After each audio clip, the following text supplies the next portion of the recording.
Welcome to the Rusted Garden Homestead. In today's video, I'm going to show you how to use vinegar, the acidity of vinegar, to control weeds in your garden. And we're going to go over a couple different recipes. I will put them in the video description because I know it gets confusing when you're watching a video and people are just throwing recipes out there. A couple things that you need to know. You can mix a combination of ingredients. You have the white vinegars, you have soap. In this case, I'm using Epsom salt. Sometimes you'll read use salt. I'll go over why using salt's not a good idea.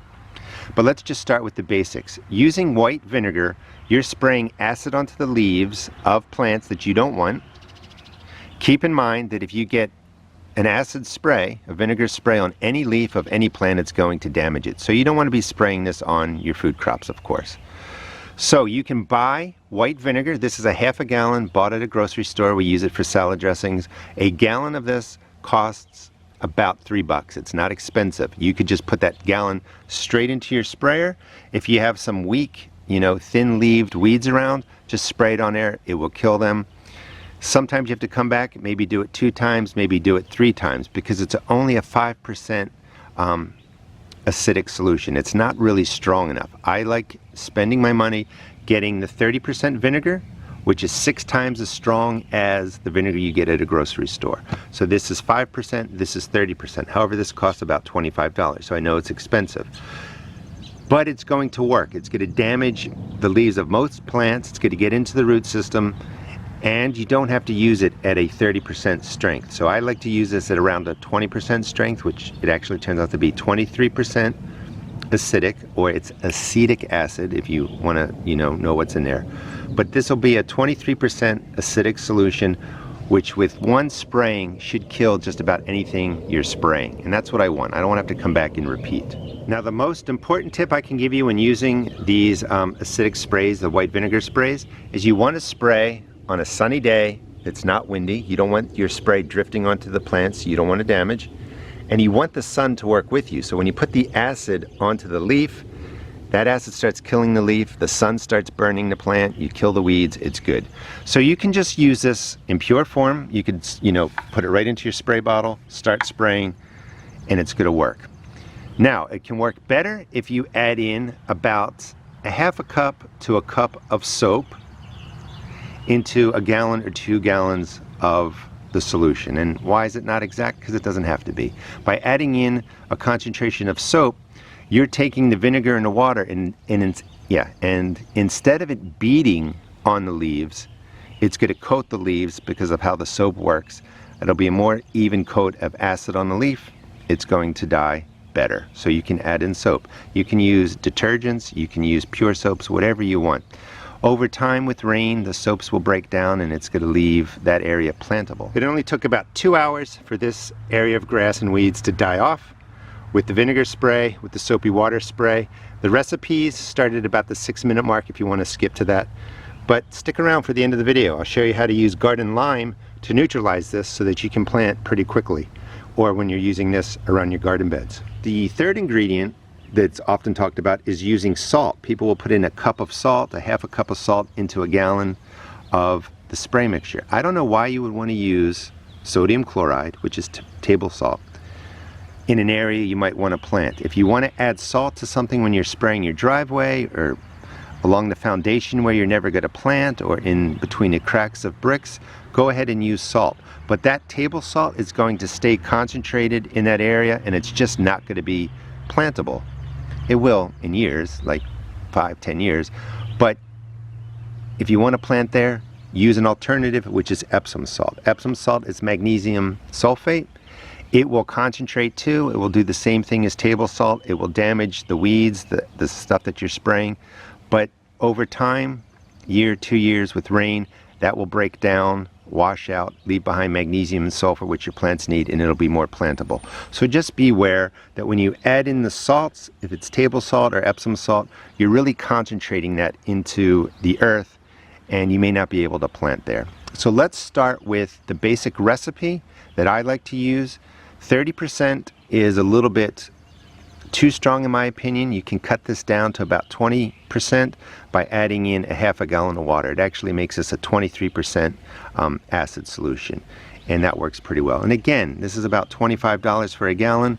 A gallon of The white vinegar you buy in the store is about $3, but you may have to double or triple the spraying to control it. You may want to use the basic vinegar from the grocery store if you're just spraying, spot weeds around here and there. They're kind of thin, they're kind of fragile, and you can just soak them with that 5% vinegar. It'll be perfectly fine. Let me show you the basic spray that I use most. So in here is a half a gallon of water. This is a 2-gallon sprayer. And I'm just going to put in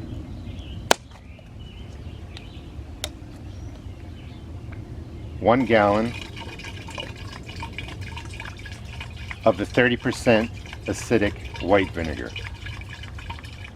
So this is now about a 23% acidic solution. If you want to save money, you can do 1 gallon of the 30%, 1 gallon of water. That will make it a 15% solution. You get 2 gallons of spray, and you can use that. And that's probably going to work for most weeds. I just like going with this because I know it's going to kill anything that I sprayed on. This really works in 2 ways. The acid sits on the tops of the weeds or the plants you don't want, burns the leaves, kills the leaves, and then the acid goes into the root system, lowers the pH so much, makes it really acidic that the roots die off, they can't pull in nutrients, so you're killing, the leaves and the roots. You could just use this solution. It will sit in here as long as you want. Once you make a couple gallons of this spray, you just keep it, in a cool place, use it whenever you need it. And this basic spray mix with nothing added, sprayed on a sunny day, will work and be effective. You can just spot spray in your walking paths in your garden, spray the leaves of what you don't want, soak it a little bit longer, let that acid get into the root system, it'll do its trick. You can add in soap. This is just a basic soap, and in a gallon I would add about a half a cup. And again, this will just make it stick better. That would be recipe number 2, adding in the soap, just making it coat better. And I'm not going to add in the Epsom salt because I'm going to go spray this around my garden and I just don't need it. But if I was spraying something viney, poison ivy, something with glossy leaves, someplace where I'm not going to plant, I would put in 1 cup of the Epsom salt per gallon. So this would be 1.5 cups because it's 1.5 gallons. And that would be my 3rd recipe. And that's how I would just kind of ramp it up. So let me shake this up and I'll show you some spraying examples. And we'll talk about how to use it in your garden. This is the first area we're going to spray. One mistake I made, just because I was talking in the video, is put in the water first and then add in the soap, mix the soap through the water, then add the vinegar. If you put the vinegar in first, sometimes the soap can congeal and it can be a problem. So water, soap, vinegar. The Epsom salt can come at the end, it doesn't really matter. So I like to use the vinegar spray along my mulch beds to really just edge it out. And you would just soak the leaves down of the plants you don't want. And remember, because it's acid, the acid's going to burn the leaves, and you want to be spraying enough in there that it's soaking down to the root area, but most of the damage is going to come from contacting the leaves. And there's no beading on there, it's just a nice coat of water and vinegar because of the soap. The other area I like to get in, and this is where I'd like to soak in the vinegar, is right into the fence line there, because it's really hard to weed. And I would just spray all along here and just soak that in. Now I want to plant tomatoes in here today, so if you can, it makes most sense is to spray first before you would put in any plants along there. This way you don't have any drift. But the key is to really spray on a nice sunny day when there's no wind, and this solution will kill off the weeds in these difficult places. Okay, let's go to a few more areas. Now this space might be a nice candidate for using even the table salt or the Epsom salt, because I'm not going to be planting in here because I walk in and out of the shed this way, and it's just a lot of motion here. Not a good place for plants to grow. And just spray it down like that. We'll see how it does. So in this space I have plants growing, so I definitely wouldn't want to use the salt in here. Just spray right along there. If I spray in there, it's probably going to contact these plants and damage them a little bit. So this would just get hand weeded out. So you can spray whatever you want, but some things are best just pulled out. Other things are best sprayed. I have a lot of flowers in here to attract butterflies, good pollinators. Lots of space for adding new plants. No salt, no Epsom salt. Just spray the tops of the weeds in here. And this is great for this kind of stuff. It's gonna kill these off. And part of the strategy too is if you just keep spraying the green growth that comes out, you kill it back, maybe you don't get the roots, eventually the plants get starved because they're not pulling in any energy from the sun. So this will work. Nothing is getting planted in here right now, maybe down the line.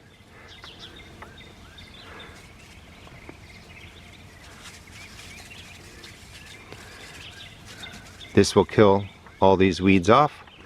You come down here in the cracks of the driveway. This might be where, again, I use the salt. For grass, you want to just make sure it soaks into the root system. I'll wait a couple hours, show you the damage that this does, and 24 hours later, you're going to have a lot of weeds dying off, and you will have weeded your garden organically with the vinegar. Here we are about 2 hours later, and you can just see everything is dying off from the vinegar spray. Edgings. So in 24 hours, this will all be gone. Moving from green to dead, again, just about 2 hours, and you can see that the vinegar is working. I didn't originally show this area sprayed, but these are all thorny weeds, sprayed with the vinegar at the same time, and they're all dying off. You can see that the vinegar sprays work. Start with the weaker spray of even 5%, work your way up, add more components into the recipes, depending on what you need to do. You can see that I have piles of weeds around. Weeding is best, but sometimes you just don't feel like weeding. And the final tip is if you're spraying along the beds, I have tomatoes in here, certainly you can spray all the weeds and the vinegar is going to work. Maybe 3 days later, after you sprayed this down, since the root systems of the plants in there will come out into this path, you don't want to over acidify this over the years. Just grab a bag of any garden lime and sprinkle the lime down right where you sprayed. The lime will neutralize the acidity, but giving it 3 days, the acidity will kill the plants in there. Hope that makes sense. But this is just a way just not to build up the higher pH, or the lower pH, the higher acidity in your garden. Thanks so much for watching. Please check out my seed shop at therustedgarden.com. And these vinegar sprays are really, really effective. Spray them on a sunny day with little wind so you don't get any drift. Thanks for watching.